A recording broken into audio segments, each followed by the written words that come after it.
सत्ता की जो लालच होती है वो डोमेस्टिक सिनेरियो और अंतरराष्ट्रीय सिनेरियो में सेम तरह की होती है. I think China has got addicted to that sense of power and the kind of authority that it can have in the world. Lights camera आज़ादी एक ऐसा शो है जो हस्तियों को ढूंढ रहा है. ये वो हस्तियां हैं जिनने हमेशा समाज को चुनौती दी है. ये वो लोग हैं जो हमेशा निडर, आत्मविश्वासी और अग्रिम रहे हैं. भले ही जनता ने कभी इन्हें सराहा ना हो, मगर इन्होंने हमेशा देश के लिए काम किया है. हम इनसे बात करके इनका नज़रिया समझना चाहते हैं, जानना चाहते हैं कि ये लोग समाज को कैसे देखते हैं, और ये सीखना चाहते हैं कि ज़िंदगी को बिना डरे कैसे जिया जाए. मेरा नाम है वंदित जैन और मैं इन कहानियों को आप तक लाने का बस एक माध्यम हूँ. 18 जून को हमारे कमांडिंग ऑफिसर समेत 20 जवान हमारे देश की रक्षा करते करते गलवान वैली में शहीद हुए. मैं इस पॉडकास्ट के माध्यम से उनको श्रद्धांजलि देना चाहता हूँ. एक फौजी होना बहुत मुश्किल बात है. अपने परिवार को छोड़ के देश की रक्षा करना आसान काम नहीं है. वैसे मैं कोशिश करता हूँ करंट अफेयर्स पर चर्चा अवॉइड करूँ, मगर कुछ ऐसे मुद्दे होते हैं जो ज़रूरत बन जाते हैं. मुझे लगता है हम चीन को बहुत अच्छे से नहीं जानते हैं. हमारे पब्लिक परसेप्शन में चीन की बहुत स्टीरियोटिपिकल और बेसिक डेफिनेशन है. मुझे एक ऐसे व्यक्ति की तलाश थी जो चीन पे एक विशेष राय रखता हो. मेरी डॉक्टर अविनाश से इंट्रोडक्शन उमेर ने कराया था. इनफैक्ट एपिसोड 16, 18, 19, 20 के सारे गेस्ट उमेर के इंट्रोडक्शंस है. I am very grateful to him. Doctor Avinash Godbole Jindal School of Liberal Arts and Humanities में असिस्टेंट प्रोफेसर है. इंटरनेशनल रिलेशंस और चाइना स्टडीज़ में एक्सपर्ट है.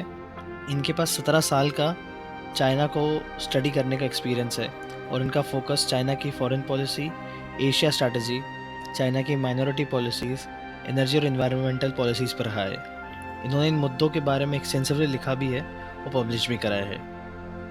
इनसे हम ये सीखेंगे कि चीन के प्रति क्या नज़रिया रखना चाहिए. कुछ कंसेप्शंस को कंफर्म करेंगे, कुछ मिसकंसेप्शंस को दूर करेंगे. ऑब्जेक्टिव बहुत सिंपल है. अगर किसी को हराना है तो उसे समझना बहुत ज़रूरी है. Without further adieu, let's go and meet doctor Avinash Godbole. But before that, let us take a quick commercial break. This episode is brought to you by Miva Naturals. Miva is a homemade brand dedicated to your personal care experience. Miva make products with dedication, love, and with a touch of nature. They do not use any chemicals or harmful substances in their products to ensure that you get the best feeling, which is long lasting. Miva makes products which are colorful and are fun to use, and it aims to be your best experience in the whole day. If you'd like to order your first Miva product, please go to Instagram and type Miva_naturals and tell them that you are a listener of Lights Camera Zadi and get an instant 10% off.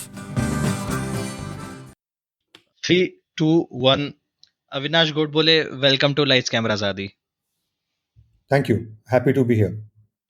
Since it's a very different time, Avinash, ये बहुत अलग time है जब हम ये podcast कर रहे हैं. मैं I'll straight away jump to the topic and I'll say कि आपके हिसाब से भारत का और चीन का रिश्ता कैसा है? How do you define India-China relationship in general, and also how does it change moving forward?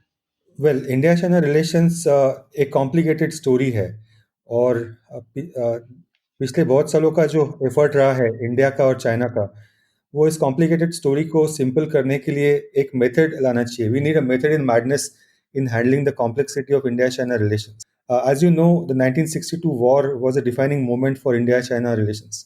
After that, we went into a cold for about 25 odd years. 1977, although we started a formal diplomatic relations, not much was happening since then up till about 85, 86. Prime Minister Rajiv Gandhi's visit was an important landmark in the bilateral relations, as we all know. And since then, things began to take important directions. We signed the first agreement on border management in 93, second in 96. We exchanged ideas on how to undertake better relations. The historic visit happened in 2003. Vajpayee government signed the agreement with the Chinese government at that time on moving forward on the India-China relations. The special representative stock was established. But at the same time, China's rise continued, and that kind of changed the India-China story. जो India और China का बीच का power asymmetry है, China उस समय भारत के 2 गुना size का था इकोनॉमी में और वो आज 5 गुना साइज का है. ये पावर असिमेट्री 2000 साल में चाइना ने जब WTO ज्वाइन किया तब से ही शुरू है। तो जो जो ऑप्टिमिस्टिक एग्रीमेंट्स हुए थे वो सारे उस पावर असिमेट्री के बीच में दब गए। और उसी बीच चाइना में एक और अंतर रहा कि China became highly nationalist country in that period. They became the second largest economy in 2009. They hosted the Beijing Olympics and went on to top that Olympics tally, etc. They started to behave like a major great power at that time. And also, the Obama government gave it a recognition. The first 2 years of first term of Obama recognized China as a great power in a way and involved it in a lot of international activities. So this power asymmetry continued to rise. And from 2011, China's assertiveness on the Indian border became quite visible. Even before that, 2010, China denied the visa to the Indian Army commander in Jammu and Kashmir, saying that it's a disputed region. Then they gave stapled visas to Hurriyat Conference leaders, etc. Told them to go to Singapore and then go to China on staple visas. So they started meddling directly in Kashmir around that time. And then from 2011, India China relations entered into a cyclical pattern, ups and downs. One good visit, one border standoff, again a decent visit, again a standoff. So this system persisted of cyclical ups and downs until the Doklam crisis. And Doklam was when India took a position for a dispute in which it does not even have land claims. India got into the crisis after Bhutan requested India to be a part of the uh, settlement process. That alerted China somewhat, and then we have today what we have. So that is the state of India-China relations. ने काफी अच्छी बात बताई कि you said कि it started all when 1988 Rajiv Gandhi visit and मैं शिवशंकर मेनन के एक पेपर से एक वो मैं लाइन कोट करना चाहूंगा कि 1988, the Rajiv Gandhi visit, which successfully kept the peace and gave the relationship a strategic framework for 30 years. Which essentially talked about कि we will do trade, we will do bilateral relationships, and we will not talk much about, or we will keep these border disputes aside. And Shivshankar Menon ये कहते भी हैं कि the framework is no more working and the signs of stress in the relationship are everywhere, from India's membership application to new NSG to Doklam standoff. तो do you agree with him? Do you think कि वो work नहीं कर रहा है जो 88 में राजीव गांधी ने एस्टैब्लिश करा था framework and now we need a new framework? Yes, precisely. ये जो समय था चाइना का सेकेंड 30 ईयर वाला पीरियड था. China envisages itself as a in long-term frameworks. The first 30 years was consolidation of China as a newly independent country under leadership of Mao Zedong. Second was Deng Xiaoping leadership. That India-China agreements जो हुए थे वो Deng Xiaoping era में हुए थे, 30 year उस phase में हुए थे और उस समय उनका यूजफुलनेस था.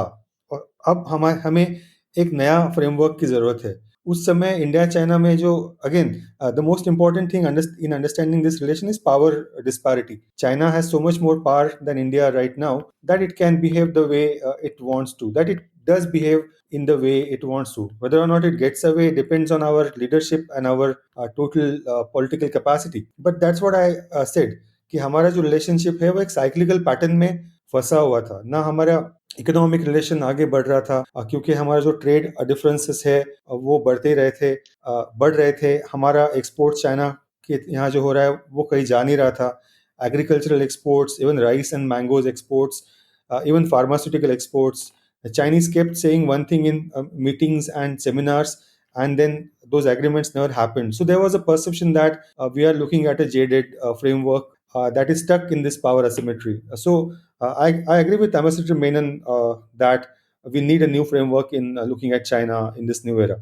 एक आपने लाइन कही थी, आपने कहा था कि चाइना नेशनलिस्टिक बना, वो था नहीं पहले. मतलब ओलंपिक्स हुए, उन्होंने इकोनॉमिक राइज देखा and all these things contributed and I think अभी तो उनकी जो पार्टी और उनके लीडर जो है वो थरोली उस पर थ्राइव कर रहे हैं उनके चाइनीज नेशनलिज्म पे. तो just to understand China better, थोड़ा सा बेटर, वो राष्ट्रवाद उनका पहले नहीं था क्या? वो डेन जियाओपोंग के टाइम पे वो जो सेकंड 30 ईयर फेज था तब नहीं था, ये बाद में डेवलप हुआ है? देखिए, China became liberated in 1949, right? China at that time, Mao Zedong or Deng Xiaoping, they started to take China in a progressive manner into a next step of growth, etc. They never got into the perspective that we need to seek revenge on history. We need to find answers to issues in history. Mao And Deng Xiaoping, for example, they never hated Japan the way China hates now. China did something in the early 1990s. Actually, the Chinese nationalism का ये जो process है वो 1990s में शुरू हुआ था. 1990s में उन्होंने एक कैंपेन अपने देश में चलाया था जिसका नाम था पेट्रियोटिक एजुकेशन कैंपेन, जिसके अंतर्गत उन्होंने अपने सारे सिलेबस चेंज किए. जापानीज लोगों के प्रति घृणा, हेट्रेड उन्होंने डिस्कस करना शुरू की. सेकेंड वर्ल्ड वॉर और उसके पहले जापानीज लोगों ने जो अत्याचार किए चाइना में, जैसे कि नानचिंग मसाकर वगैरह, ये चीजें उन्होंने लोगों को फिर से याद दिलाना शुरू की. देखिए, इस समय मैं ये नहीं कहना चाहता हूँ कि जापानीज ने कुछ गलत नहीं किया. नानचिंग मैसेकर हुआ, केमिकल वेपन्स का यूसेज हुआ और बाकी सारी भी अट्रोसिटीज जापान ने वहाँ की. लेकिन माओ सेतुंग और तंग सियाओपिंग को अपनी लेजिटिमेसी एस्टैब्लिश करने के लिए जापानीज लोगों के प्रति हेट्रेड की जरूरत नहीं पड़ी, या ऐसे एक पॉलिसी की, विदेश नीति की, मतलब डोमेस्टिक पॉलिसी और फॉरेन पॉलिसी की जरूरत नहीं पड़ी जिसमें वो अपना असर्शन नेशनलिज्म के बेसिस पे करे. चाइना में नेशनलिज्म इसी समय आया जबकि पॉलिटिकल पार्टी, जो चाइनीज कम्युनिस्ट पार्टी का nature of governance and nature of relationship with the people also change. Previously China was aiming to be a communist country, so their goals were quite clear that the party will establish communism and socialism as advanced targets of China's growth. In the period of modernization, reforms and modernization, ये Chinese communist Party का logic change हुआ. Economic reforms और growth ये हुआ. तो जब जैसे देखा कि प्राइवेटाइजेशन आ रहा है और पार्टी का डे टू डे अफेयर्स में लोगों का हस्तक्षेप और जरूरत भी कम होने लगी है, तब पार्टी का महत्व क्या रहेगा लोगों के लिए. तो उस समय नेशनलिज्म आया जब पार्टी ने लोगों को फिर से बताना शुरू किया कि we had a very glorious history at some point in time. We had a very formidable economy. China was one of the largest economy in the world. There's no denying that, actually. And then they brought in a concept called a century of humiliation, roughly a period of 110 years, 1840 to 1949. So the narrative is we were a good, happy society. Then the century of humiliation came by external aggression and by internal rebellion. And then the Chinese Communist Party liberated China. So history, the use of history gave a sense of legitimacy to the Chinese Communist Party to rule amongst its masses. It was no more communism, but it was capitalism with a sense of history, with a sense of pride, with a sense of hubris, which continues even now. So along with patriotic education program from 1992, China also reinvented these processes of anti-Japanese demonstrations, etc. And Japan also, for its part, responded with similar processes. Japan was never going to apologize really for World War II atrocities. Some of them did. Some of the Japanese presidents expressed regrets, etc. But China encashed on that. So every time you see a Japanese president, prime minister, and others visiting the Yasukuni Shrine, where Japanese generals are, their memorials are kept, Chinese protest that these are the war criminals in China. Along with that, China also encashed this nationalism to isolate Japan in Asia Pacific. See, Japanese history of World War II actions reaches up to the Andaman and Nicobar Islands as well, in the Indian Ocean region. Andaman and Nicobar Islands have had Japanese soldiers touching that location during the World War II and before.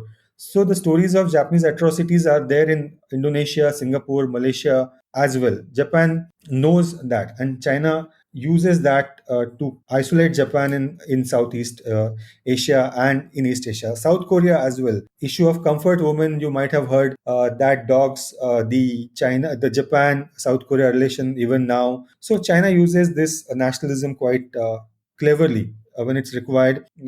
When it does require it, it does use it. It was at its peak in 2012 when Japanese automobile were hurt or were boycotted or broken in Beijing and in some other places. When Xi Jinping came to power, he also started on a nationalist tone. He visited the Chinese National Museum and by looking at a display called The Road to Revival. They also have a beautifully made documentary on that title, The Road to Revival, which again puts party at the center of the overall process. I'll make one more point in this, and then we can move to the next point of discussion.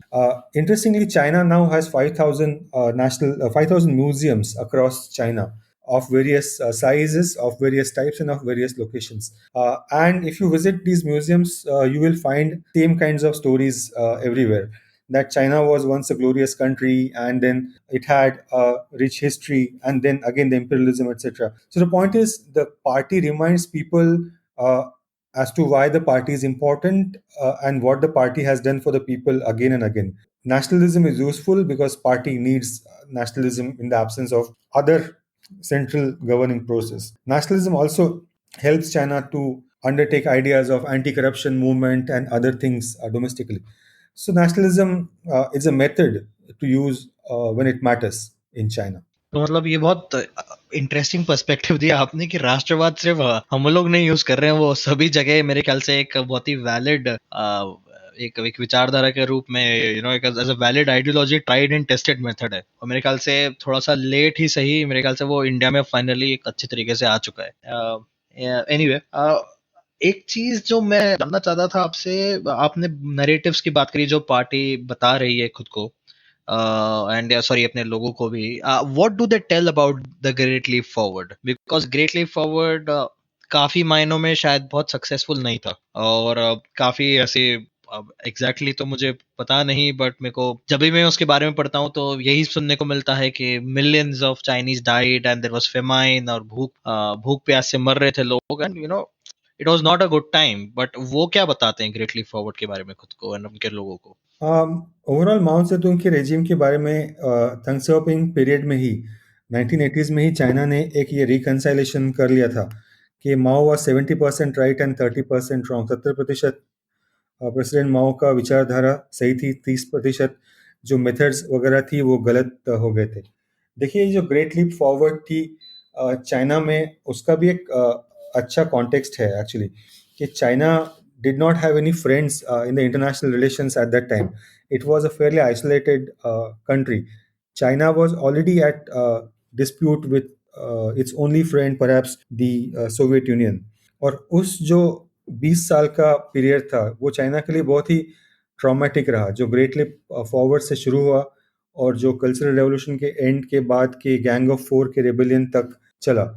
तो उस बारे में आजकल ज़्यादा चर्चा नहीं होती है, ना ही उसके ऊपर कोई ज़्यादा रिसर्च किया जाता है, लेकिन वो भी एक पार्ट ऑफ द प्रोसेस मान के चलते हैं, वो भी एक part of the learning curve मान के चलते हैं। तो उसके बारे में जनता के बीच में कोई चर्चा नहीं होती, लेकिन पार्टी को उस पीरियड के बारे में जानकारी है, और उस पीरियड में जो पार्टी ने लेसन्स सीखे हैं उस पीरियड में, और तियाननमेन स्क्वायर की जो इंसिडेंट हुआ और मैसेकर हुआ उस एरा में, वो लेसन्स को लेके ही पार्टी आगे चलती है। वो लेसन्स फिर से ना दोहराए जाए और वही गलतियां फिर से ना करे, ये पार्टी को पक्का पता है, और उसी बेसिस पे वो काम करते हैं। तो पब्लिक मेमोरी से उन्होंने ग्रेटली फॉरवर्ड अब तो लगभग हटा ही दिया है, ऐसे समझ लीजिए, लेकिन पार्टी उसके बारे में जानती है और वो उसके ऊपर याद रख के आगे चलती है। स्मार्ट मूव काफी। चाइना वर्ल्ड कॉन्टेक्स्ट में अपने आप को कैसे हिस्टोरिकली देखते हुए, इज देयर अ सिमेट्री और अ पैटर्न जो आप देखते हैं, भले ही उनके उनके इकोनॉमिक फ्रेमवर्क्स चेंज हुए, मॉडल्स चेंज हुए, but do you see a pattern also in the last 100 years कि we see as as expansionist or rulers of the world or something like on these lines, या आपको लगता है कि वो अब एक नया कॉन्टेक्स्ट दे रहे हैं कि हम कौन है? हाँ, मुझे लगता है कि नया जो चाइना है वो एक वंस अगेन हिस्ट्री का यूसेज वो तभी तक करेंगे जब तक उनको एक डोमेस्टिक लेजिटिमेसी चाहिए, उनको जब तक एक डोमेस्टिक ऑडियंस को कन्विंस करने की ज़रूरत है कि उनको अपने आर्म फोर्सेस पे और फॉरेन पॉलिसी पे और फॉरेन इन्वेस्टमेंट पे इतना खर्चा करने की क्यों ज़रूरत है। लेकिन वैसे देखा जाए तो चाइना भी एक बाकी देशों की तरह ही एक मॉडर्न पावर है।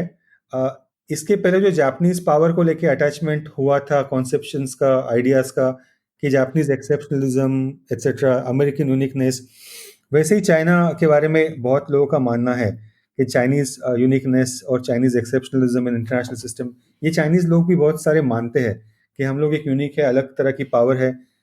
लेकिन मुझे नहीं लगता कि China is a different kind of power compare to rest of the countries. China wants exactly those things which the only superpower has in the world today. It wants more power, it wants more status, it wants more recognition. So it's not a very unique kind of power that most of the people assume that it is. It's a very normal power And it is also perhaps the same reason that it is a normal power, that one should look at it that way, that it's a normal power, and it is going to try and unsettle the American establishment when it thinks the moment is right. I think the process has begun already, and they are going to seek more of this power. An interesting thing about political power, whether it's in a domestic scenario or an international scenario, is that it's also an addiction. मतलब सत्ता की जो लालच होती है, वो domestic scenario और अंतरराष्ट्रीय सिनेरियो में सेम तरह की होती है. I think China has got addicted to that sense of power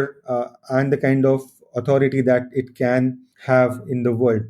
So it's a very normal kind of power. It's not a very special kind of a power. It's not a very unique kind of a power, in my opinion. What is the next big thing, वो लोग अभी क्या target कर रहे हैं? I understand कि शायद उनको इकोनॉमिकली तो नंबर वन होना ही है, वो जितना जल्दी हो सके वो शायद, I think they will aim that, but is there anything a bigger purpose that they are also chasing? No, I don't think there's any bigger purpose. The next big thing that China is targeting is to achieve better role in a value-added perspective into their production chains that they are at the center of. China is the factory of the world, as we know, right? And it has been at that position for a large part of last 20 odd years since China became a member of the WTO. China exploited its status as the factory of the world to a large extent. They did it very well. They did it much better than rest of the developing world, including India did. What China wants to do next is to move up that value added chain. So there is a very popular example that I keep sharing with people. Uh, I don't know if it's the latest updated numbers on that, but as of 2015, the iPad made in China uh, would give only about 2% of profit to Chinese companies which were making them. It would pay only about 2% as rents of various nature, or salaries or taxes or anything of that nature in China. For $1,000 iPad made in China, about $250 was still made by Apple, about $100 made by Japanese and Korean companies, and the engineering right holders in Singapore, etc. So China wants to change that role. They want to move up the value-added chain, and they're already doing that in many sectors, including high-speed railways, in electric transportation, individual as well as public transportation in electric methods, in carbon capturing and sequestration kind of methodologies, and in some of the research in other fields as well, that we keep hearing about, and we will keep hearing more and more about that. So China wants to move up this value added chain, and that is what they're targeting. They have a very dedicated campaign also for this process called Made in China 2025, and that is what they are achieving as the next big thing. इतना expansionist क्यों है China? मतलब ये उनके राष्ट्रवाद का नतीजा है, या वो राष्ट्रवादी होने से पहले भी ऐसे एक्सपेंशनिस्ट थे, या मतलब ये एक अनसॉल्व, ये वाइट, जैसे एक बार उमेर ने एक पॉडकास्ट पे एक टर्म यूज करा था, व्हाइट मैन्स प्रॉब्लम, या जनरली भी उनका नेचर जो रहता है वो एक्सपेंशनिस्ट लगता है? वो क्यों है? उनका जो पब्लिक पोस्चर है वो एक्सपांशनिस्ट है. मुझे नहीं लगता कि जो पार्टी और गवर्नमेंट्स के बीच में जो टॉक्स हो रहे होंगे या गिव एंड टेक हो रहे होंगे, उसमें वो इतना एक्सपांशनिस्ट पोजीशन कर सकते होंगे. मुझे लग रहा है कि एक्सपांशनिस्ट पोजीशन एक पब्लिक पोस्चरिंग है, जो चाइना एक बार्गेनिंग स्ट्रैटेजी है कि आप 100% मांग लो किसी से कि ये मेरा है, ये मेरा हिस्टोरिकल है, और बाद में आप 70% पे सेटल हो जाओ, and then you make the other side also feel as if they have achieved a great bargain in that process. So I think that is one of the strategy and that is one of the posture. But on the other hand, you can argue that China is expansionist because China treats itself as a civilizational state. The China treats itself as a state that has achieved its glory and its status by overcoming historical wrongs. And then they continue to believe that they were done historical wrongs, like I mentioned, in terms of Japan. They believe reunification of Hong Kong was a wrong, I mean, was a necessary thing to correct a wrong agreement done by Britishers at some point of time. They similarly start to argue about Arunachal Pradesh and on South China Sea, on East China Sea. The point with these civilizational states that they begin with the assumption that किसी और ने उनके साथ अत्याचार किए और जो वो कर रहे हैं वो सारा सही कर रहे हैं, और वो सारा हिस्टोरिकल मिस्टेक सही करने के लिए ही आज गेम में है।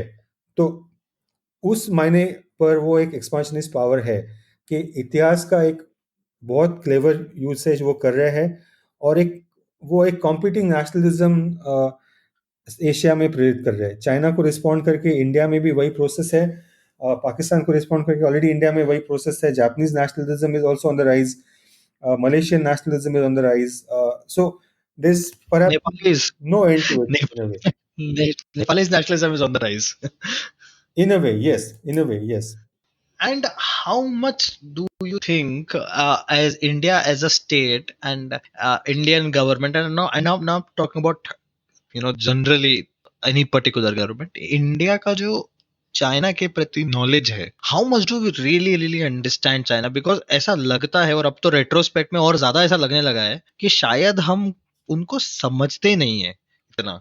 So do you think, and I would like to even broad the question to maybe, go to civil societies and academia and think tanks, and I will not limit it to just the government. So do you think our discourse really understands PRC, or do you think we are still learning about it?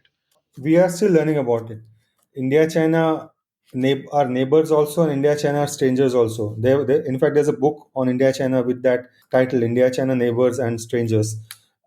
We are neighbors in geographic sense, but we are strangers in the sense that we have very little social interaction between India and China. We don't understand China uh, much at social level. One of our prism for understanding China, unfortunately, has been set in the 1962 war, in the memories of that 1962 war, and that still, in a way, continues to guide uh, our social perception about China. About government, there's a massive understanding about China. I will not say that the government does not understand China, and by government I mean all the agencies, including the ministries, the think tanks funded by government. They have a lot of people who work on China uh, and read and research about China behind. Obviously, they don't talk about it publicly, perhaps for obvious reasons. But at the government level, there's adequate level of understanding between about China at the moment. At the social level, the gap is also because of perhaps of this defeat of 1962, and that lingers, but also an assumption because of the way India China relations have shaped in the last many years. So Indians have by and large an understanding that Chinese only make low cost goods, Chinese only make cheap quality goods that do not last long enough, or China is a very repressive kind of a society, or there's an understanding that, or there's a perception rather, that Chinese people are highly upset with their government, and they are willing for some kind of a masiha to come and rescue them from a highly oppressive regime. So either there's an extreme fear that China is out to get you in one way or the other, or there's a deliberate ignorance that Chinese are corrupt, Chinese are suffering because of lack of democracy, Chinese cannot make anything other than low cost phones and low cost toys, and that China is a country that eats all sorts of animals. That determines our imagination of China to a large extent.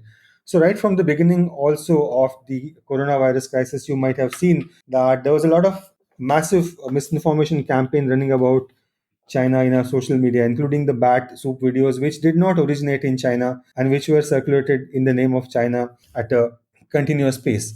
I am, in fact, a vegetarian person, and every time I tell someone that I went to China recently, they ask me, "Oh, so how did you survive?" And then when you tell them that, "Oh, you can survive in China as a vegetarian," there are lots of foreigners who stay in China and manage to eat vegetarian food. And in China, people understand English. Many of them do, not all of them, obviously. They do, and you can make your way around only by knowing English language also. So there are these lots of myths between India and China at social level, and we have never been able to break out of those myths. Despite consistent efforts by India and China governments, our social interaction is at a very poor level. You can see thousands and thousands of Chinese tourists coming to Southeast Asia. They come to beach locations in across Southeast Asia, and even in locations like Maldives and Sri Lanka, but they don't come to India because of this gap at the social level. Vice versa also, by the way. Yes, obviously. So Indians don't go to China with a perception that they will not get the food they will enjoy, or they will not be able to explore the country, or they don't have much curiosity about China's cities, or about their innovation centers, or about the history. The apathy at social level is mutual. Is there something about China that we, and by we I mean everybody, I mean from think tanks to government to the society, is that कि हम कोई एक ऐसा पहलू है उनका कि जो शायद we completely do not understand? जैसे एक चीज जो मैं समझ सकता हूँ, आई थिंक कि उनका जो पॉलिटिकल सिस्टम है वो हमको समझ बहुत कम आता है ना। वो we have read about such political systems and but I'm sure government understands it better. But can you also think of something that we as a society don't understand about them, or we misunderstand about them? There's a lot of misunderstanding about China's political system. Yes, there's a misunderstanding about how Chinese economy has grown and what kind of effort they might have put in that process. So one of the most common perceptions that all of the production that happens in China is on the basis of stealing IPRs from somewhere else and then producing those in China once again, whereas that is not necessarily the case. I mean, obviously, there are issues of IPR theft and reverse engineering in China that one cannot deny of, but that is not again the 100% truth. The way China's economy works on the basis of networks, on the basis of people's aspirations of getting rich and achieving political power, is also one thing, something that we have not adequately understood at levels outside of academia. We have also not adequately understood, perhaps, the way party relates to the people and the way parties' politics operates within that society. It's often assumed that Chinese workers are bonded laborers, and then they make companies run by the party, and they make profit for the party, and that the party can appropriate profit of any company at any point in time. That is not necessarily the case always. Chinese economy engagements with the world could not have happened if that was the 100% of the case. Obviously, there are some such stories that a party can. There are party offices in various mega factories, and even Alibaba, for example, has uh, party offices within its premises. But that is a process that they have to undertake to ensure compliance, and to assuage, or to convince the party that nothing wrong is happening here, and something of that nature. So party as a monolith, and all encompassing monster, that is again not entirely true the way many of us begin to believe.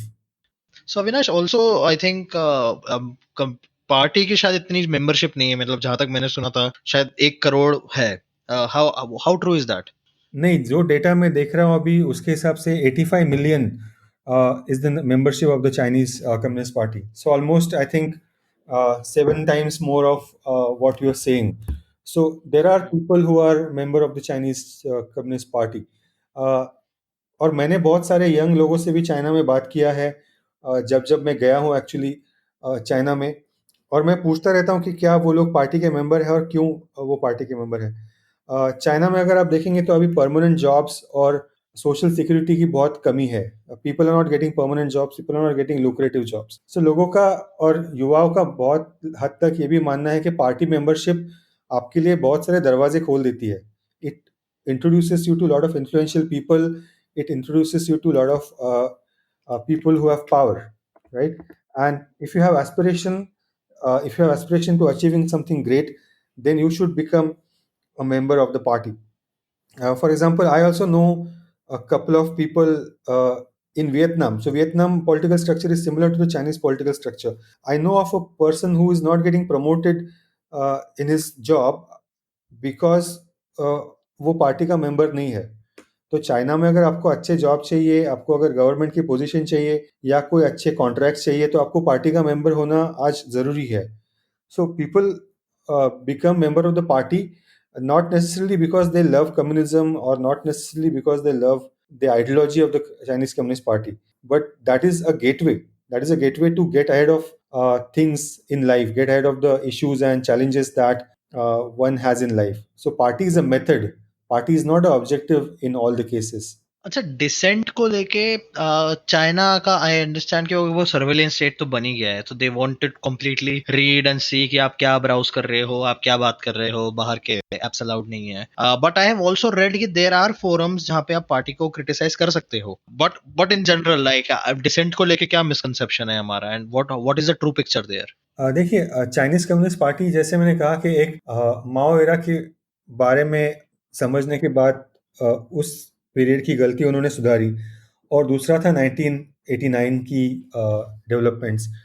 तो उसके बाद China की party का जो रवैया था अपने लोगों के प्रति वो चेंज हुआ, और स्टैबिलिटी उनका एक पैरामाउंट ऑब्जेक्टिव बना। स्टैबिलिटी मतलब overall stability. Nobody should challenge the authority of the party, और वो अथॉरिटी आती है लेजिटिमेसी से। लेजिटिमेसी आती है इकोनॉमिक ग्रोथ और डेवलपमेंट से, और लोगों के उसमें पार्टिसिपेशन से, एंटी करप्शन से। इनफैक्ट इसके पहले के जो चाइना के प्रीमियर थे, वन जियापाओ, ने एक अपने भाषण में कहा था कि corruption can be an existential crisis for the party if you do not check it in time. मतलब भ्रष्टाचार और ओवरऑल करप्शन से पार्टी के अस्तित्व को ही धोखा आने वाले समय में हो सकता है, ये, और इसके ऊपर एक अर्जेंट एक्शन लेने की जरूरत है, ये पार्टी मान के चली थी। तो स्टैबिलिटी कैसे वो अचीव करना चाहते हैं कि उनके 3 मेथड्स है और स्टैबिलिटी अचीव करने के। First, avoid keeping the first of all, obviously keeping the keeping the army loyal to the party. In China, People's Liberation Army is the party's army. It's not the national army, as we all know. The second, to discuss all the party issues within the party. To don't take the party debates outside of the uh, party offices. जो भी अपने disputes है, issues है, वो आप अपने आप में मिलके चर्चा करके, इश्यूज डिस्कस करके, उसको स्टडी करके रिजॉल्व कीजिए। और तीसरा है कि लोगों के बीच में असंतोष नियंत्रित करना, जिससे 1989 की तरह जो घटना है वो फिर से टाली जा सकती है। तो ये 3 उनके बेसिक मेथड्स है। Keeping the party on the side of the army, on the side of the party, avoiding public leadership splits on issues of party and governance, and keeping people on the side of the party. And their entire focus has been on keeping these things under control at all the time. So, for example, China has become surveillance state only to ensure that it does not happen in the future, that they have a repetition of 1989. China and the Chinese Communist Party is always anticipating and is always preparing for the next Tiananmen Square kind of an incident. And that is why they govern the way they do in amongst the people, all of the people of China, but also in Tibet and in Xinjiang and in the rest of the minority provinces, to keep the tendency and potentiality of rebellion in check. So you can criticize the party, but you can criticize the party within the frameworks provided for by the party. China में party को criticise करने का एक तरीका है कि बोला जाए कि सेंट्रल गवर्नमेंट और सेंट्रल पार्टी ऑफिसेस से आने वाले जो दिशा निर्देश और डायरेक्टिव्स है वो बहुत अच्छे तरीके से डिजाइन किए हुए और अच्छे तरीके से सेट किए हुए हैं, लेकिन प्रोविंशियल गवर्नमेंट्स और स्टेट गवर्नमेंट में उसका इम्प्लीमेंटेशन अच्छे से नहीं हो पा रहा है। So you praise the central authority and you criticise the provincial government और provincial leader. Never challenge the central authority of the party और central authority of the Central Committee of the Communist Party or of the Secretary General of the party and the President of the People's Republic of China. So you criticize local governments to the extent that you can, but you don't criticize the party. You do not say that we would have been better if there was democracy or something of that nature. You can say that there have been problems in implementation of policy X or policy Y, which need to be corrected urgently, etc. So that is a method of criticizing party, and party is aware of these debates that happen in China all the time. For example, अभी हम देख रहे हैं कि belt and road initiative में China अपना बहुत सारा पैसा इन्वेस्ट करी है, तो उसके ऊपर भी एक डिबेट, अच्छा डिबेट चल रहा था 2 साल पहले, जब मैंने लास्ट इस इशू पे किसी से बात की थी चाइना में।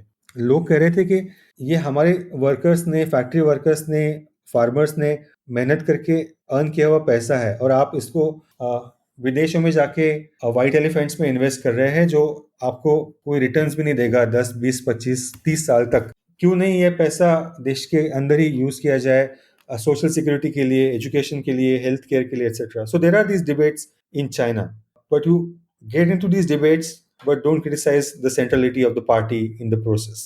स्विचिंग गेयर्स थोड़ा सा कि Chinese communist party and the government ये भारत को कैसे देखते हैं? ये they see as an upcoming threat, और they see as you know a close proximity to US and somebody कि यार ये थोड़ा सा हमारा पावर बैलेंस कर सकते हैं इस रीजन में, और they C us as somebody maybe as best as maybe Philippines. नहीं नहीं, China understands India's power and China understands India's capacity also. जैसे कि इंडिया की मतलब कुछ लोगों में मानना है कि चाइना जैसे स्ट्रिंग ऑफ पर्ल्स वगैरह जैसे स्ट्रैटेजी इंप्लीमेंट कर रही है, चाइना भी मानती है कि जो क्वाड्रिलैटरल डायलॉग जैसे इनिशिएटिव्स है वो चाइना के इंटरेस्ट के खिलाफ जाती है। These are inimical to Chinese interest in the region. और चाइना का इंडिया के प्रति जो हार्डनिंग ऑफ पोस्चर हुआ वो actually India US nuclear deal के बाद देखने मिल रहा था। मतलब 1998 न्यूक्लियर टेस्ट के बाद भी चाइना ने ऑब्वियसली इंडिया को क्रिटिसाइज किया, लेकिन चाइना को 2005 के बाद एक लगातार ये डर महसूस हो रहा है कि शायद इंडिया भी उस प्रोसेस का हिस्सा बन सकती है, जिससे कि हम American led initiative to contain China का हिस्सा बन सकते हैं इंडिया। ये डर उनको शायद लगा रहता है। उनका ये भी मानना रहा है एट अ डिफरेंट लेवल कि इंडिया चाइना पार्टनरशिप्स डेवलप हो सकती है इकोनॉमिक सेक्टर्स में, पॉलिसी सेक्टर्स में, और ग्लोबलाइजेशन और WTO और IMF जैसे मुद्दों पे। मैं ये नहीं मानता कि ये एक ब्लैक एंड वाइट वाला मुद्दा है कि इंडिया इधर ऑन दिस साइड और ऑन दैट साइड। मतलब just the way India thinks about China, or at least India was thinking about China until the recent crisis in the Galwan Valley, China also had these kind of diverse opinions that India was also opportunity for economic growth and development, but also a potential challenger within the world order, if especially if it becomes a party to the American-led initiatives in the Asia Pacific, in the Indo-Pacific regions. सो अविनाश, हमारी policy towards China कैसे evolve हुई है in the past 20 years, and उसका follow up question है कि पिछले 6 साल में how do you rate it? India China relation actually across the party line एक कंसेंसस रहा है हमेशा कि एक इम्पोर्टेंट नेबर है, और 1962 वॉर के बाद का जो सिनारियो था उस वॉर का भी एक असेसमेंट बहुत लोगों का ये रहा कि प्रॉपर स्ट्रैटेजिक कम्युनिकेशन नहीं था, स्ट्रैटेजिक मिसकम्युनिकेशन था, डोमेस्टिक मिसपरसेप्शंस थे, और डोमेस्टिक इश्यूज भी थे इंडिया चाइना को लेकर, और security management at higher level को लेकर, और वो सब गलतियां हमें टालनी थी क्योंकि चाइना का जो राइज था वो हमें दिख रहा था 1990s ऑनवर्ड्स। मतलब तिएननमेन स्क्वायर के बाद ही हमें ये याद रखना चाहिए कि इंडिया ने तिएननमेन स्क्वायर का जो मैसेकर था उसमें चाइना को ऐसे ओपनली क्रिटिसाइज नहीं किया था। चाइना के किसी भी एशियन नेबर्स ने वैसे ओपन क्रिटिसिज्म नहीं किया था उस समय के। हाँ, राजदूत भी यही बताते हैं कि इंडिया ने एकदम क्वाइटली ये इशू ऑब्जर्व किया था और कैसे ये इवॉल्व हुआ था ये देखा था। तो एक स्ट्रैटेजिक कम्युनिकेशन मैनेजमेंट के जरिए से ही इंडिया हमेशा चाइना को देखता आ रहा है। सबसे बड़ा मिस परसेप्शन और मिस कम्युनिकेशन इंडिया और चाइना के बीच में हुआ था कि जो हमारे डिफेंस मिनिस्टर जॉर्ज फर्नांडिस थे उनका जो लेटर था यूएस प्रेसिडेंट को जो लीक हुआ था कि जिसमें उन्होंने चाइना का नाम दिया था 1998 के न्यूक्लियर टेस्ट के बाद। That was the only major kind of a period of lull. Otherwise there was a steady optimism about India and China across the party lines. So you can see that the 2003 cooperation framework agreement was signed when the BJP government was in power. The 2005 the follow-up agreement on the protocol on the resolution of border dispute was signed by the Manmohan Singh government within perhaps first 1.5 year in its office. So there's a bipartisan agreement on the necessity to take India-China relations forward. India is perhaps the only major land border dispute that China has. China resolved its land border disputes in Central Asia in the early 1990s, and that was the method to look at China, etc. India also saw, and as Ambassador Menon also argues in his book, that India and China progress happened only at a time when China experienced a moment of crisis at any point. At various points in the past. So 1993 agreement वो India ने 89 criticise ना करने के background में ही हुआ था, जिससे border management और बॉर्डर स्टेबिलिटी का प्रोसेस शुरू हुआ। So there was a common understanding between across the parties actually of managing India-China relations better and taking India-China relations forward.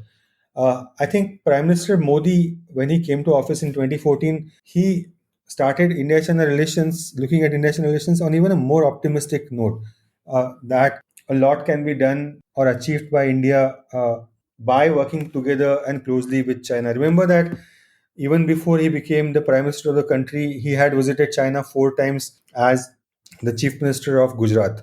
And he continued that process of establishing better economic relationship with China in 2014. So the 2014 and 15 visits, first by Xi Jinping to Ahmedabad and to Delhi, and then Prime Minister Modi to China, we have had a lot of agreements signed between India and China on economic investments, growth, etc. But unfortunately, not all of them moved forward for various reasons.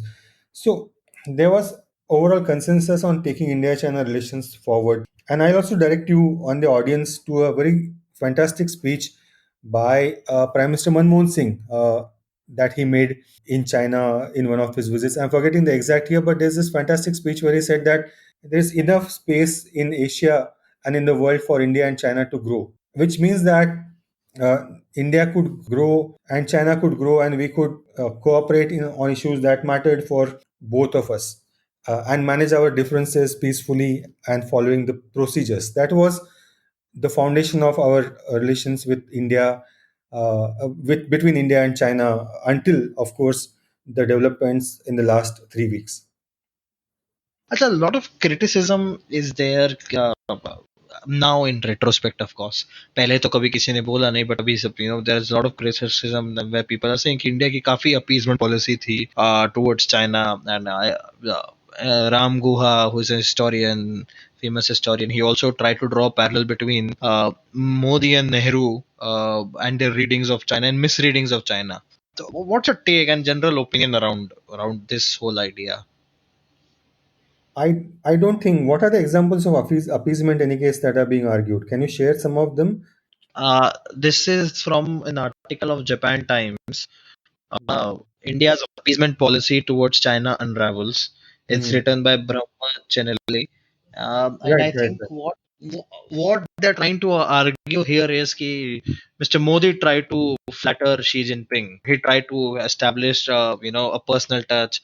He purposely did not touch issues that can, piss off China, like maybe Tibet and Dalai Lama or anything. And he tried to, make them happy with cases like the visit at Mahabalipuram, etc. It also argues that while the first prime minister from Modi's Bharatiya Janata Party, Atal Bihari Vajpayee, sought to win Pakistan by visiting the country on Mhm. inaugural trip to new bus service from Delhi to Lahore, Vajpayee was rewarded for his bus diplomacy. Yes, yes, I Uh, understand. I understand what he's trying to say. yes. So So they're trying to say कि our in Modi's case, he said that I will cut off Pakistan, but I will focus on China. I don't think there was appeasement actually, but I mean, obviously there are a couple of mistakes in India's present foreign policy framework. Also, there is a great level of detachment between India's domestic policy and foreign policy actually, that we can discuss later. But India and China cannot continue the strategic adversity based relations without having an economic process. Now, remember that China and US have their own issues, but that has not stopped them from undertaking economic engagement. China and Japan have equally bigger historical issues, like I discussed previously, but that did not stop them from undertaking greater level of economic engagement between China and Japan. In fact, their economic issues and their uh, historical issues and their political differences remain. But why not take make benefit of a economic opportunity that China was providing? Remember that Prime Minister Modi came to office by advocating or by campaigning for Sabka Saath and Sabka Vikas, and by arguing for strategies like 1 crore jobs per year. You could not achieve that other than establishing a stable manufacturing capacity in India. The India China economic cooperation was required for India's domestic economic growth also. So I think that is not a starry eyed perspective looking at China. That is also kind of realistic perspective of looking at China, that we will continue to cooperate where we will cooperate. But India also focused on building border infrastructure at this point. India also upgraded its defense relations with littoral states in Southeast Asia. Prime Minister Modi's uh, biggest achievement in foreign policy has been his personal camaraderie with Shinzo Abe also. So obviously there are issues in foreign policy being individual centric and visit centric, etc. But India was definitely not starry eyed about China all these years. It was a very realistic assessment that you need economic growth, you need money. Money is what will bring you power at the end of the day. So from that perspective, India started to look at China as an economic opportunity. India also expanded the relationship with United States at the same time in the intervening period. India also expanded the approach to Indo-Pacific, etc. in this region. India expanded defense cooperation with countries like Vietnam. So India's China policy was not one-dimensional in terms of appeasement or one-dimensional engagement. Obviously, the problems that are there are not were not in India's China policy, but in the gulf between India's domestic search for nationalism and a miscalculation of its impact, what it might have on India's regional policy on and on India's foreign policy in general. That is one of the biggest failures of our government in the last few years. Can you elaborate a little on that? Prime Minister Modi's regime started by inviting the neighborhood prime ministers and presidents for his swearing in, if you recall, in 2014. Yeah, And the yeah. neighborhood first policy also was one of the strongest pillars of his foreign policy. But we have alienated many of our neighbors other than Sri Lanka and Maldives, perhaps. Bangladesh was demonized to a large extent in the Citizenship Amendment Act and the NRC process by constantly calling Bangladeshis as willing to enter India illegally and criminally, and the willingness to send it back. You cannot achieve a domestic political process by demonizing your neighbor. You are, in a way, gifting uh, these small countries to China. So that's the Gulf I'm talking about. On Nepal, also, India has taken a fairly hard positioning. So the perceived blockade that happened between India and Nepal, I think in 2015, has done a massive damage to India-Nepal relations, which gave strong posture to the Nepalese Communist Party before it came to power. So India's neighborhood first policy, the speeches and actions on ground have not followed the same path. So that is the thing that I'm talking about. India's economic growth has also gone down in a significant way since the action like demonetization, which we now know was a disaster. It could have been done in a different manner. That wiped out a lot of jobs, a lot of economic revenues, and a lot of capacity for growth and for our defense and our foreign policy establishments. So that was one of the problems in Indian foreign policy, that we have to acknowledge that our domestic postures and electoral campaigns and the demonization of smaller neighbors became a part of the problem. And China took, clearly advantage. And I mean, I could not have imagined 5 years back China being so close to Nepal, which it is now. Yes, and Prime Minister Modi's first visit to Nepal was quite successful. So we have to analyze what went wrong after that. The first visit was successful. India gifted army helicopter to Nepal at that point in time. India dissuaded Nepal from giving military honors to a Chinese general that it gives to an Indian general, Indian Army Chief. So Indian Army Chief is an honorary general of the Nepal Army, and the Nepalese Army Chief is an honorary general of the Indian Army. And China has been getting into that similar status, but they have resisted after India's expression of displeasure over certain these negotiations. India resisted China overtaking the investments in Lumbini and helped Nepal create a fund for that process, involving other like-minded countries who worked on Buddhism, including Thailand and Sri Lanka also. So it worked well in the first couple of years. I don't know what went wrong in the last 2 years. I frankly don't know. Now we're here yet to decode it. We have spent 1 hour, yeah, understanding China, and I think the reason I did that was I think anybody who's listening this podcast really needs to understand the context of where China is coming from, and how should one anticipate relationship with China. Now moving to the point. Today we are recording on 25th of June. There are already 20 soldiers died at the Galwan Valley. 40, clearly sort of a bloodbath in 45 years. Now, I really want to understand. Now, this is completely bizarre because number one, we are in the middle of a pandemic. Number two, it was though there have been standoffs and there have been intrusions, but nobody thought that the escalations can be to such magnitude.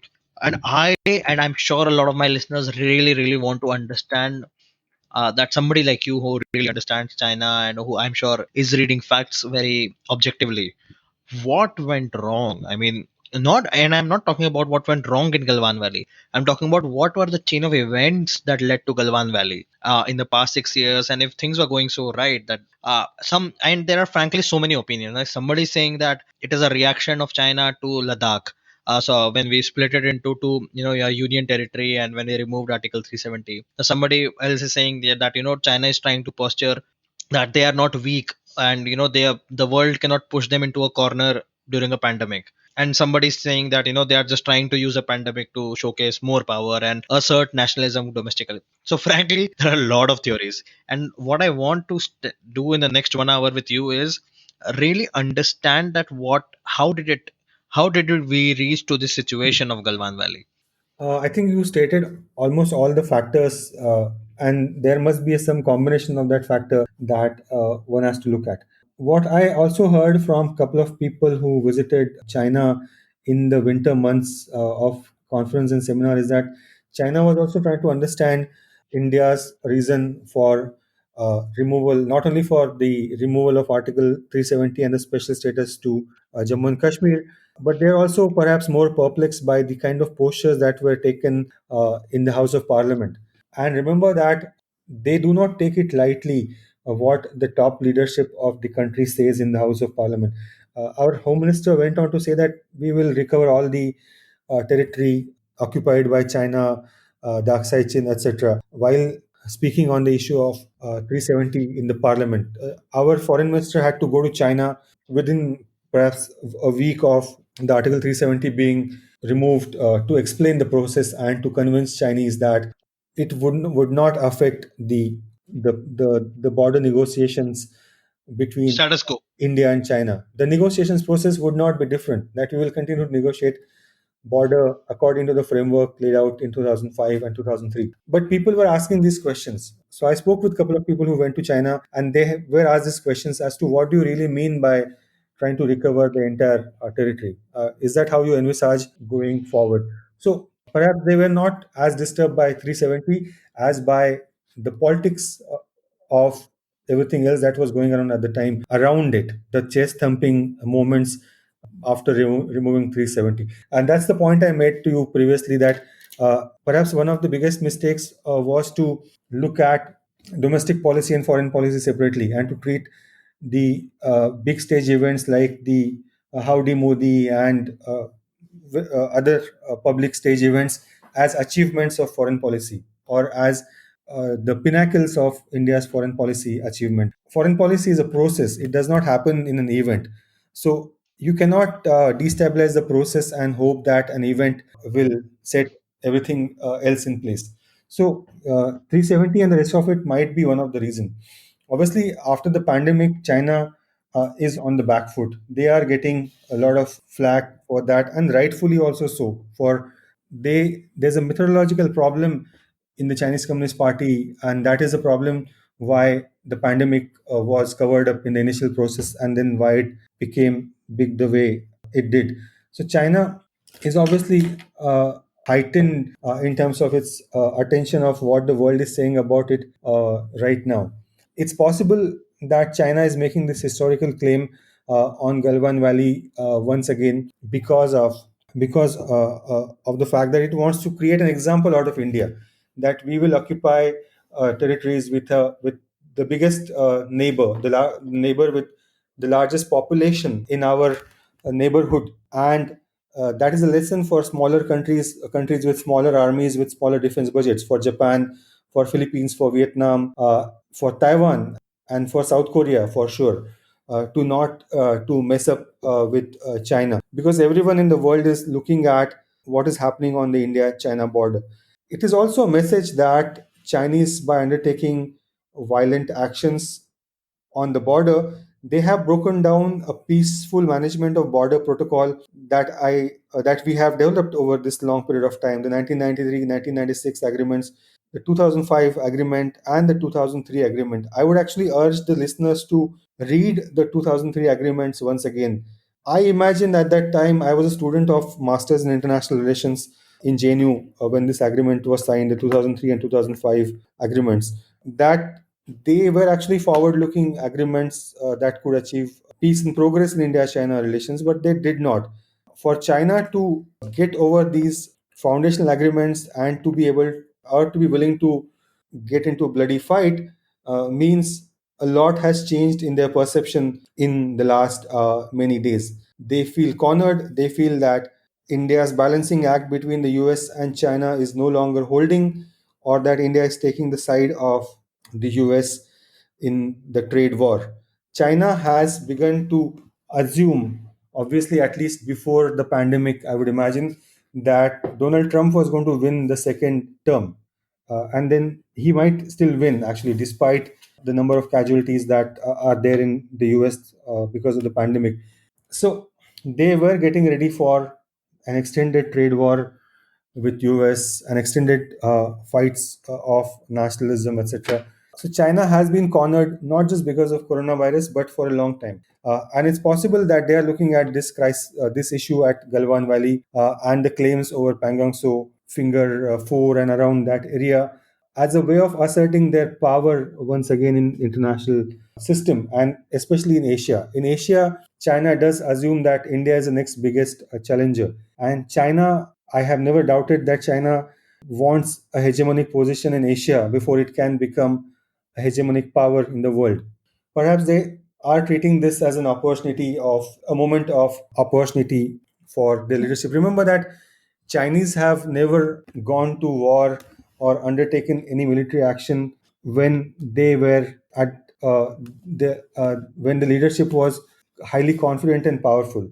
War is always a distraction. War is a distraction when your diplomacy doesn't work, when your established methods of achieving your national status and power do not work. So war is a always a kind of an aberration of sorts in the methodology of international relations, diplomacy, and strategy.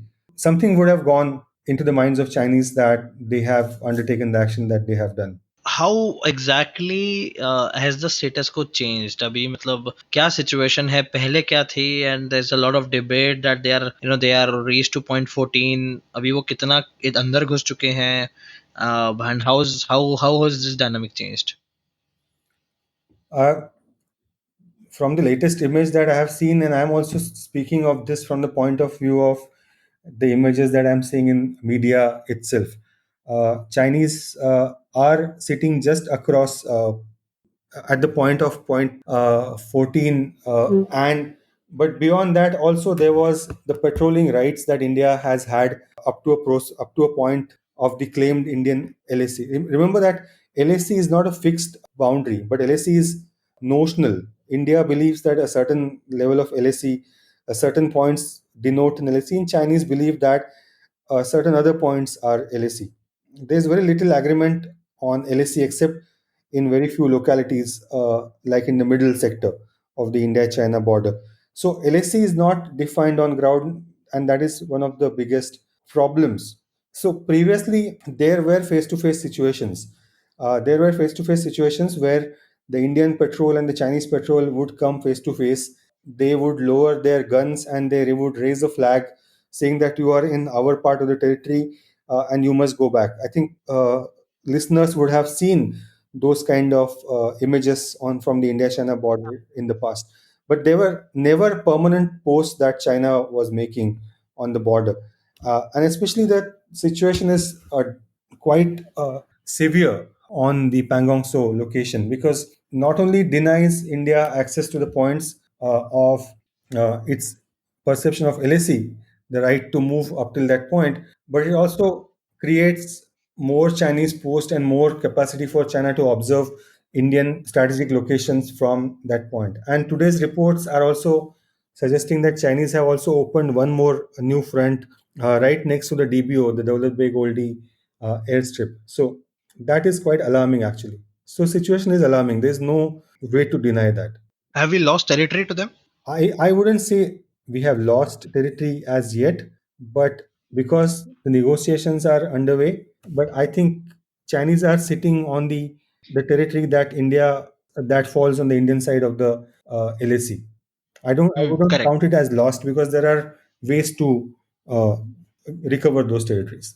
So there was a lot of satellite images, बहुत सारी ऐसी images आ रही थी जहां से पता चल रहा था कि चाइनीज बहुत ज्यादा बिल्डअप कर रहे हैं, और ये एकदम ऐसा नहीं हुआ है कि 1-2 महीने में हुआ है, ये पिछले 1-1.5-2 साल से ये इनका बिल्डअप चलते हुए आ रहा है. देयर हैव बीन बंकर्स बने हैं वहां पे, स्ट्रक्चर्स बने, इंफ्रास्ट्रक्चर्स बने, and there was clearly movement was there in that side of the LAC, उनके side of LAC, and up till points 14. तो मेरा एक सवाल था कि आपके हिसाब से ये हमने मिस कर दिया, and was it like an intelligence failure?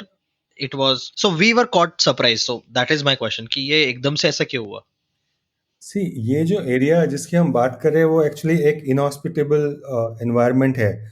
वहाँ पे परमानेंटली इतनी ज़्यादा संख्या में आर्म फोर्सेस का रहना लगभग नामुमकिन है. और छोटे अमाउंट में पेट्रोलिंग यूनिट्स रहते हैं और वो लोग रिट्रीट करते हैं विंटर में, और फिर डिजिटल इंटेलिजेंस और सैटेलाइट इंटेलिजेंस के बेसिस पे ही बहुत सारा method of understanding and managing the border works. So summer time में ये इस एरिया में ज़्यादा इंसिडेंट्स होते हैं. सारे जो आपने इंसिडेंट हमने देखे हैं 2013, 14, 17 and all of that has happened in the month of like between June and September. That is when the snow melts. That is when the land area becomes clearer and movability increases in that area after the melting of the snow. Chinese actually they undertook exercises in Tibet every summer they do. But yeah, the build-up this year was quite high. The nature of exercises was quite high, and then China directed I think two of its units, one towards Galwan Valley and one towards Pangong Tso. So, like I mentioned, that they violated these agreements of '93 and 1996 that there will not be military buildup along the border and within the 2 kilometers of the border. They have violated these agreements quite clearly. And I don't think India was caught quite napping on it. But I think India's assumption of what happened in the Pangong Tso, which is a bigger issue to me, and which will continue to drive the India China process. I think that is a place where you can say that there was some misperception of what the Chinese intentions are. अब ये भी सुनने को आ रहा है कि Chinese पूरा Galwan valley को अब क्लेम कर रहे हैं, so again the same strategy कि पूरा मांग लो, आधा मिल जाएगा. नहीं, इस बार तो वैसे मुश्किल है क्योंकि ये गलवान वैली एक्चुअली हिस्टोरिकली उनका क्लेम नहीं रहा. और गलवान वैली जहाँ पे आज उनका लोकेशन जो हम सैटेलाइट इमेजेस से देख रहे हैं, उनका पेट्रोलिंग भी वहाँ तक नहीं आ रहा था. मतलब they were not getting into the Indian side of LAC that much right from the historical evidence is not there that Chinese were coming inside the Galwan Valley locations where they are right now. Their patrolling used to be limited maybe about a couple of kilometers before the location where they are right now. So that's what it makes us believe that this is not necessarily a territorial claim based issue. This is a status and power based issue. China is only trying to assert its status as the supreme authority in Asia, something that should not be challenged by anyone else.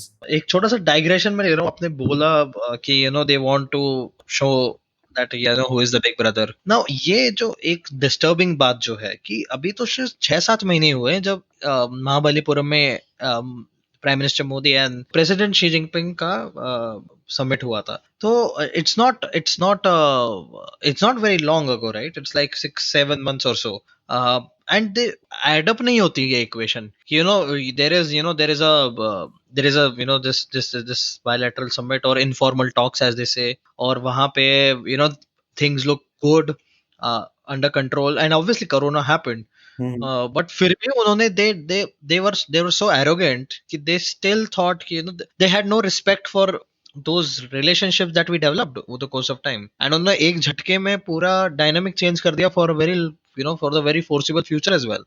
Yeah, there is no doubt that the dynamic has been changed for a foreseeable future. But one has to understand कि जो Wuhan summit है और जो Mahabalipuram slash Chennai summit, the Wuhan spirit and the Chennai connect, ये बहुत एकदम low hanging fruits थे. मतलब वुहान हुआ था क्योंकि इंडिया और चाइना फेस टू फेस आ चुके थे डोकलाम क्राइसिस में, और उससे निपटने के लिए और एक कॉन्फिडेंस बिल्डिंग मेजर के लिए वुहान हुआ था. और जो चेन्नई समिट हुआ था वो हुआ था आर्टिकल 370 और प्राइम मिनिस्टर मोदी का सेकंड इलेक्टोरल विक्ट्री और उसके बाद के कॉन्टेक्स्ट में.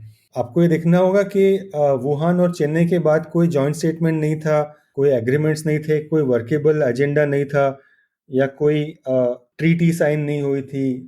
यू नो सो ये बहुत सारे लो हैंगिंग फ्रूट्स थे. This were not outcome driven meetings. So that is again one of the problems, that we were looking at events and photo opportunity based kind of things to lead to a peaceful settlement of crisis. I think we needed to have more formal summits, more deeper engagements with China, between India and China. I'm not blaming India alone in this process. China is quite clearly an aggressor in this process, but Wuhan and Chennai were not really the most significant landmarks in India-China relations as compared to the Ahmedabad and the Beijing summits. Ahmedabad and Delhi, and then the Beijing summits of 2014 and 15. आपने अभी थोड़ी देर पहले कहा था कि ना we were not caught napping, but ये क्या हम इसको एक इंटेलिजेंस फेलियर कह सकते हैं, या वो कहना भी गलत है? मुझे नहीं पता कि एग्जैक्ट इंटेलिजेंस फेलियर है या इंटेलिजेंस ने बताने के बाद एक्शन का फेलियर है, या किस लेवल का मिसअंडरस्टैंडिंग है. डिजिटल इंटेलिजेंस तो है इंडिया के पास, सैटेलाइट कैपेसिटी है, etcetera. So I don't know at what level actually the the problem arose. And I think India should have been, obviously everyone should have been more alert to the possibility that China will react in this summer, especially after the developments that have happened in the past 1 year. Perhaps that is a failure of overall assessment on how China might react rather than just an intelligence failure. आपने कहा कि in the past 1 year, so what happened in the past 1 year? So obviously, everything including the state change of status in Jammu and Kashmir via removal of 370, the extended India-US summits, the revitalization of the quadrilateral dialogue process, and then the coronavirus issue, and then the ongoing US-China trade war, etc. So that is also these are many of the things. These are some of the many things that have happened in the last 1 year or so. Like once again, I will mention that the Chennai summit was something a low key event in the overall process. And ये वाला जो standoff रहा हमारा, standoff, I don't know if this qualifies as a standoff और not, but ये डेप्सांग 2013, चुमार 2014, डोकलाम 2017, ये pattern वही है, या there is a different pattern here? नहीं, this is definitely new. This is new kind of a development, because यहाँ पे इस बार चाइनीज ने आके परमानेंट स्ट्रक्चर्स खड़े किए हैं, और इस बार का बार्गेन भी उतना ही हार्ड होगा, और इस बार के नेगोशिएशंस भी उतने अलग होंगे. और प्रीवियसली जो उन्होंने एग्रीमेंट्स किए थे, जो उन्होंने बॉर्डर डिफेंस कोऑपरेशन फ्रेमवर्क का जो प्रोसेस था उसके तहत जो चर्चाएं हुई थी, उसके जो आउटकम्स थे उसको उन्होंने माना था. इस बार उन्होंने उसे माना नहीं है, और उसी के चलते जो क्लैशेस हुए 15 और 16 जून के, वो हुए हैं. तो एक थोड़ा सा ज़्यादा बेलिजरेंट और एग्रेसिव चाइनीज बिहेवियर इस बार दिख रहा है. प्रीवियसली जो थे वो इंसिडेंट्स थे जो इंफ्रास्ट्रक्चर को लेकर थे, उसमें चर्चा के बाद सब इश्यूज सेटल हो गए थे. लेकिन इस बार वैसा नहीं हुआ है, और इस बार पहली बार लॉस ऑफ लाइव्स होने की वजह से मुझे नहीं लगता ये इशू इतने जल्दी सुलझने वाला है. या इन इन रेट्रोस्पेक्ट आपको ऐसा लगता है कि देयर इज अ वे, कि we could have avoided it, हम अवॉइड कर सकते थे ये पूरी सिचुएशन? नहीं नहीं, I don't think in retrospect does, I don't think it achieves us anything to think in retrospect actually. So there's always a lesson to look at things that have happened in the past and look forward to the future. So that is something that can be focused on. But a lot of things could have been different in retrospect. But let's not get into that once again. And इस पूरे से आप क्या lesson लेते हैं? And if you have to give one suggestion to the Indian government, one और two suggestions, तो वो आप क्या दोगे in in this context moving forward? देखिए कि इंडिया का जो रवैया है वो चाइना के बारे में पक्का तरीके से बदलने वाला है। जैसे मैंने कहा था कि India China relations were caught in a cyclical process, और ये उसका एक लोएस्ट पॉइंट है। ये जो वहाँ की घटनाएं और हमारे 20 और उनके अनगिनत फौजी और अधिकारियों का मरना, मतलब दोनों साइड के ऑफिसर्स और सोल्जर्स की डेथ एक नकारात्मक संदेश है, और इससे इंडिया चाइना रिलेशंस बदलेंगे। हाल ही में former Indian ambassador to China Shri Nalin Suri का जो एक लेख आया था इंडियन एक्सप्रेस में, उसे आप एक बार ठीक से नज़र डालें उस लेख के ऊपर, तो आपको समझ में आया कि इंडिया का चाइना के बारे में रवैया बदलने वाला है। हमने हाल ही में देखा कि महाराष्ट्र गवर्नमेंट ने भी जो ऑटोमोबाइल सेक्टर्स के इन्वेस्टमेंट्स थे उनके ऊपर एक रोक और एक रिव्यू प्रोसेस जारी किया है। सो इंडिया अब ये मान के चलेगा कि हमारी आर्थिक एंगेजमेंट विद चाइना और strategic engagement in China left hand right hand ऐसे नहीं चलेगा। You can not continue to occupy Indian territories, break away from the past agreements, and then hope that economy will resolve the misunderstandings itself. It's not going to happen.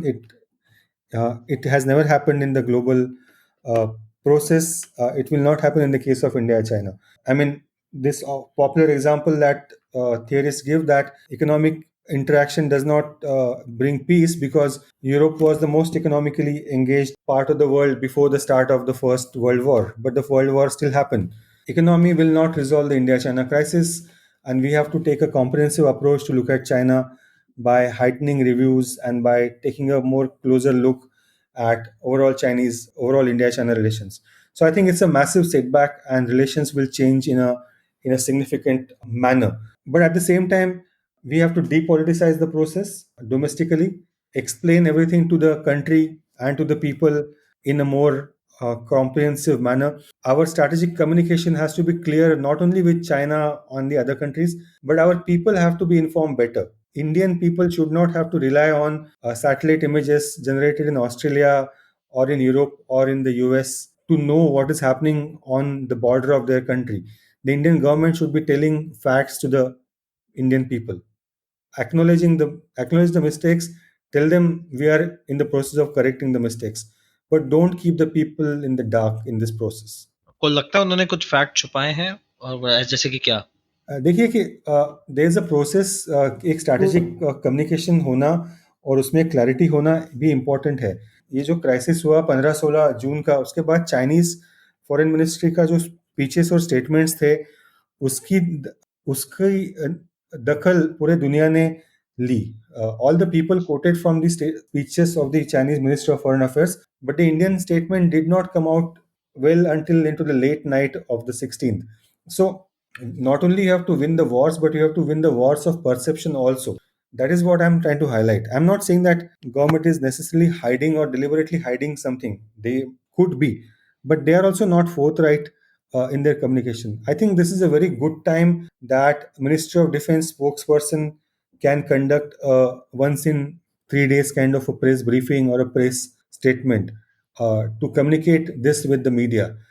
Otherwise, what is happening right now is everyone is talking according to sources, according to information that they have generated from sources, either in the army or in the government or in the foreign policy establishment or in the intelligence services. So that is not the right way of strategic communication. You cannot communicate the reality of your country's border through through favoritism and through the media, which favors your perspective. That is something wrong, and that the government should correct immediately.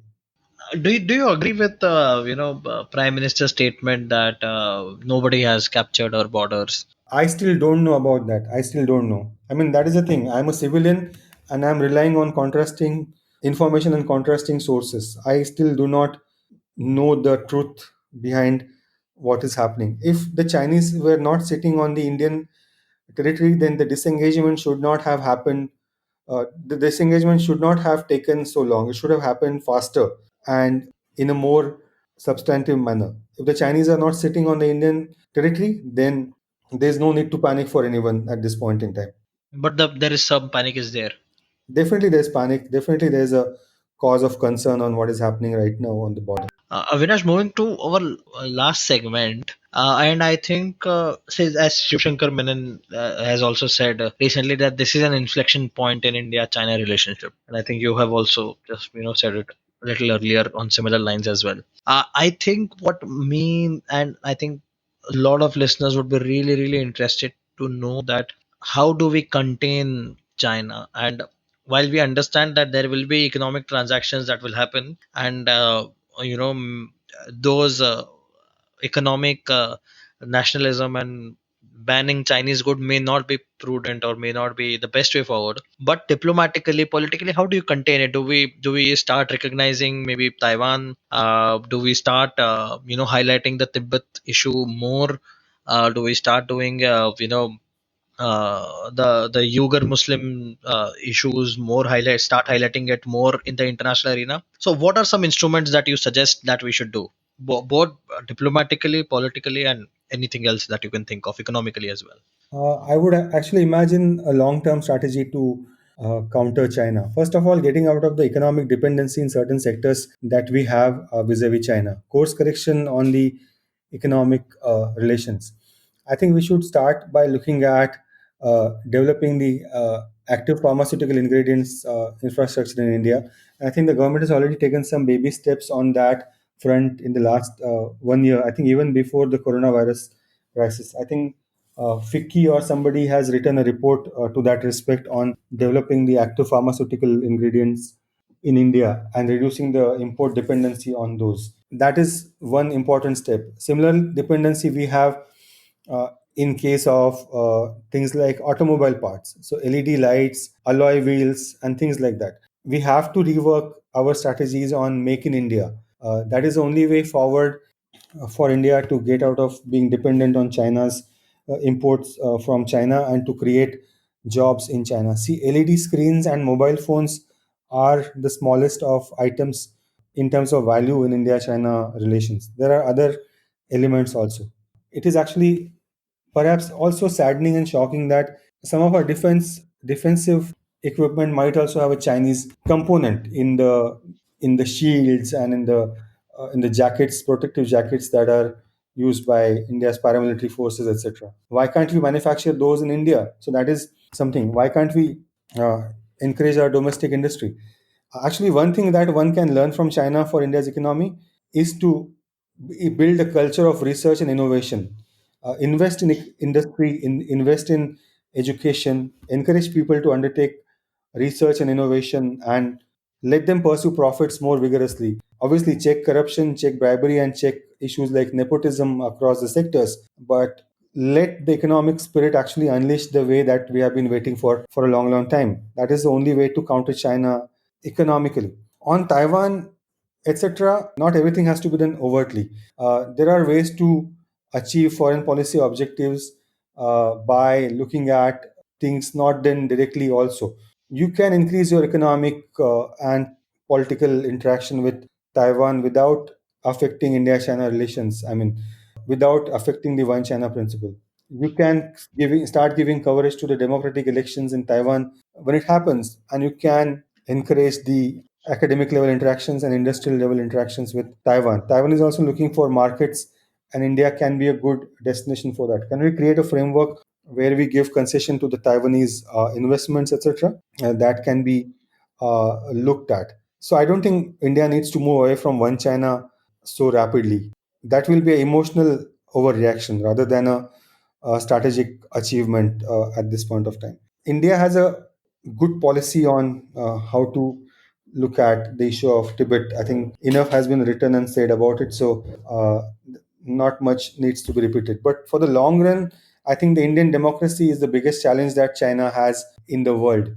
China has always been saying that Indian democracy is chaotic. A democratic country cannot grow as rapidly as the single party system. It is up to us to prove these notions wrong by re establishing our economic growth on very solid foundation. In the long run, a democratic, vibrant India that respects its own diversity and respects public opinion is the biggest challenge to the idea of China model, and we cannot afford to get away from that path. We cannot afford to let China tell us that certain number of Indians sleep hungry at night, and there's no point of having a right to vote if they can't get enough to eat. That is the mistake that we have to correct to counter China in the longer run.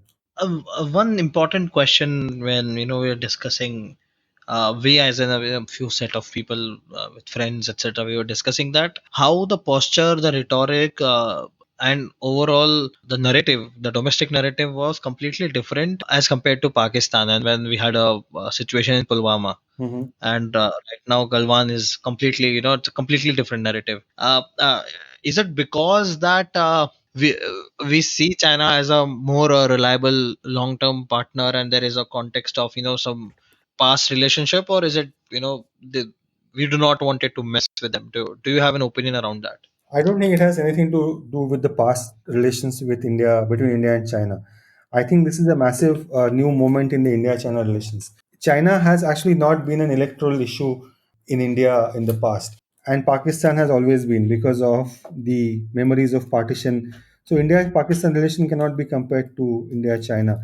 But the bigger reason why we are approaching China differently is because of the power asymmetry between India and China. You cannot look at achieving short term goals vis-a-vis China. We could do that in case of Pakistan. China has to be countered in a very different way, in a very slow and steady manner, and in a manner that is highly different from how you can counter the nuisance that Pakistan continues to create for India. So I think this difference of looking at China is quite apt, in my opinion. One thing which it's bothering me is one of the reasons that we discussed and हमने बात भी करी कि कैसे there were remarks made by the home minister in the parliament, and that it has an effect on Chinese took it very seriously.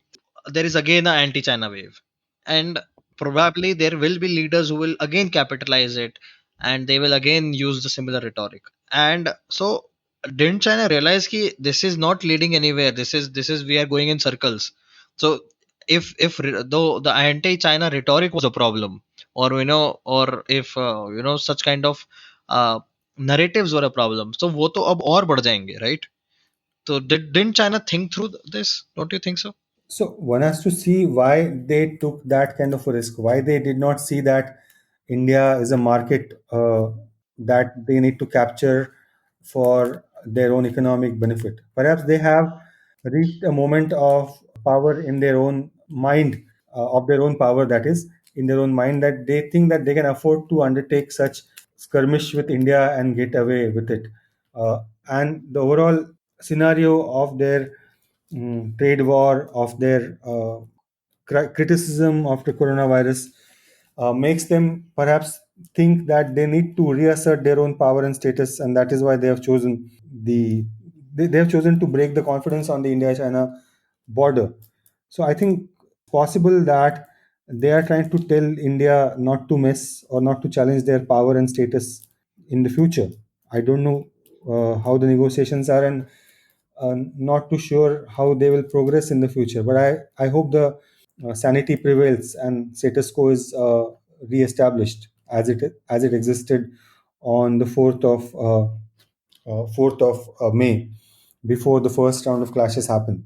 And one last question is, do you happen to know any friends in China, people, your counterparts, etc., who you speak, and how are they perceiving this, the anti-China campaign that is slowly building up, and that could actually impact the trade, and that is not actually, but it has started impacting the trade relations between the neighbors. So how are they perceiving it? Are they comfortable with it? Do you know anything about it? I have actually not followed up this discussion with anyone in China recently, so I'm not too sure. But I will. I don't know if that is affecting them in the think tanks to large extent. But you can see that some of the popular articles and popular publications like Global Times have continued to create a barrage of opinion on India on their website. I'm not saying that Global Times is a official Chinese mouth. Official Chinese statements are still coming from the Ministry of Foreign Affairs and from the Xinhua News of China. Global Times is just one loud mouth coming from China, but they are taking note of India's postures, and they are beginning to perhaps admit that it's necessary to go back to the old ways of doing business between India and China. But again, that is not going to happen unless they vacate their claims and go back to the previous positions beyond the line of actual control.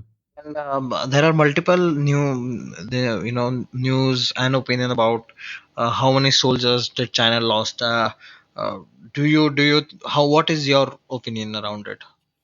Uh, See, China has actually also never acknowledged the number of deaths of their soldiers previously, uh, and even in wars, etc., they have not acknowledged how many people died.